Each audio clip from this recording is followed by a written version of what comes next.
Now, there's no absolute doubt about it that the fact that by far the two most anticipated Star Wars TV shows of 2023 are indeed the Ahsoka Tano TV show and of course the Mandalorian Season 3, both of which are going to go hand in hand and really have major connections with each other that we will be learning about in the next couple of months by Favreau and Filoni.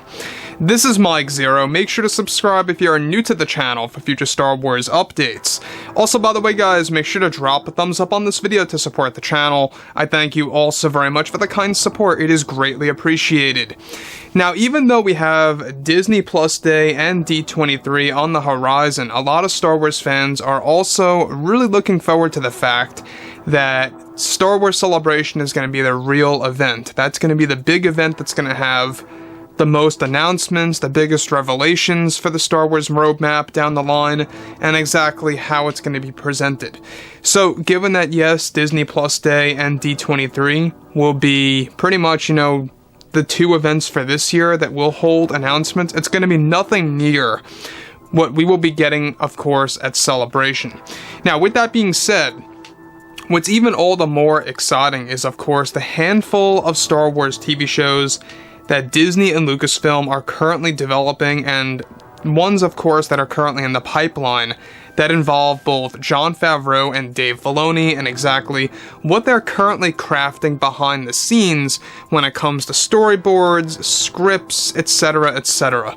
And that brings us to where we are today, and what's really exciting is exactly what Favreau really has planned behind the scenes, and exactly also what Filoni is getting involved with. Now, given that Favreau wants to please the fans and how he wants to bring Star Wars Legends into live-action form, that's exactly what he's doing here. So, Jon Favreau is actively involved with The Mandalorian Season 4, creating storyboards and getting ready to write a script that is going to take place years after the events of the third season. However, one thing that Favreau is about to do is going to make fans very satisfied with one of the big scenes that he is currently developing for one of the upcoming Star Wars TV shows that is currently dubbed as the Circle of the Whills. Now, it's said to be an anthology show that will be, of course, dedicating each episode to, of course, a specific character, much like Tales of the Jedi, except in live-action form. One of which is said to feature a young Palpatine and Darth Plagueis. Favreau has already decided on who will become a young version of Palpatine in the story, and that is going to be Bill Skarsgård, who played Pennywise the Clown from the It movies. Favreau is already storyboarding the scene that is going to be made final for the script soon, that he plans on beginning in early 2023. The scene is set to focus on a big retcon and also a revelation between Palpatine and Plagueis. The sequence entails the very moment that Palpatine strikes down his master in his sleep. Plagueis is said to be a big focus in the anthology show, part of which will finally feature the moment Palpatine talked about in Episode 3. As of now, Favreau is going to make a canon that the spirit of Plagueis survived once he was killed by Palpatine and entered into the spiritual realm, to eventually reach out to Palpatine again later in life.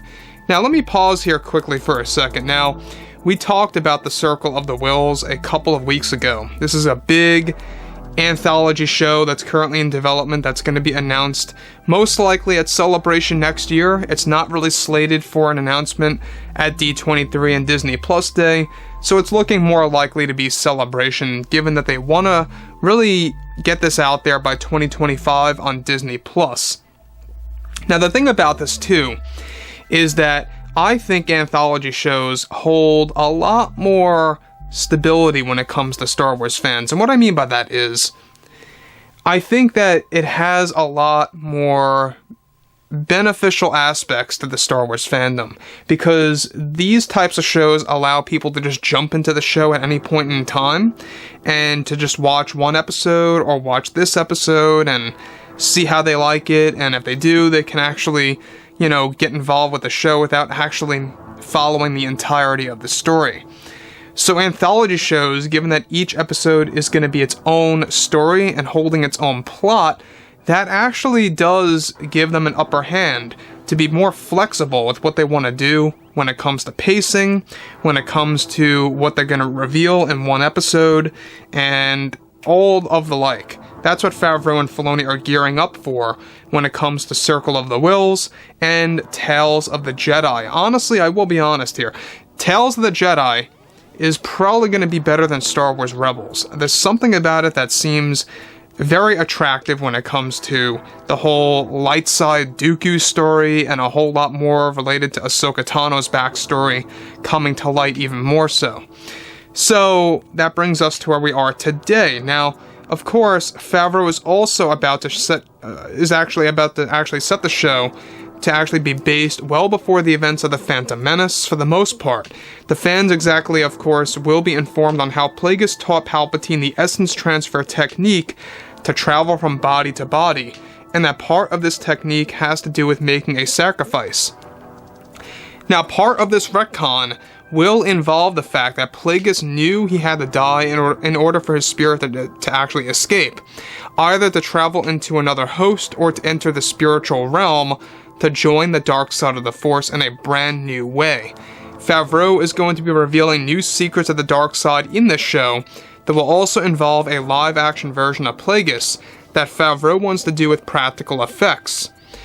So that's another thing I want to bring up here, is that Favreau wants to make Darth Plagueis an actual practical effect character. Now, we're not quite sure exactly and specifically what that really means. That could very well mean a host of different things. It could be perhaps, it's an actor with certain makeup, or maybe even some kind of animatronics attached to his face, or it could be something as simple as maybe even a puppet for all we know. Now, given that they're looking for an actor and they have 5 actors in mind, and I'll get to that in just a second, I believe it is more likely to be the thing I mentioned before, that it could very well be some kind of puppeteering system attached to the actor that's going to be displayed in this particular scene. So, even though you look at CGI and it has advanced throughout the number of years, Favreau wants to really recapture that original trilogy feeling. And if you look at an example, Snoke was CGI, that was pretty good to me. I have no problem with them making Plagueis into CGI if they have to go that route, but Favreau wants to do practical effects. He wants an actual actor. He wants to just put practical effects over the actor and to have some kind of system where it's gonna be realistic in that sense. So, moving from that, Lucasfilm is unsure when they want to announce the show, but it's looking like Celebration of 23. Now, like I say, Favreau is said to have 5 different actors that he is in the talks with to play the Plagueis character in Circle of the Wills.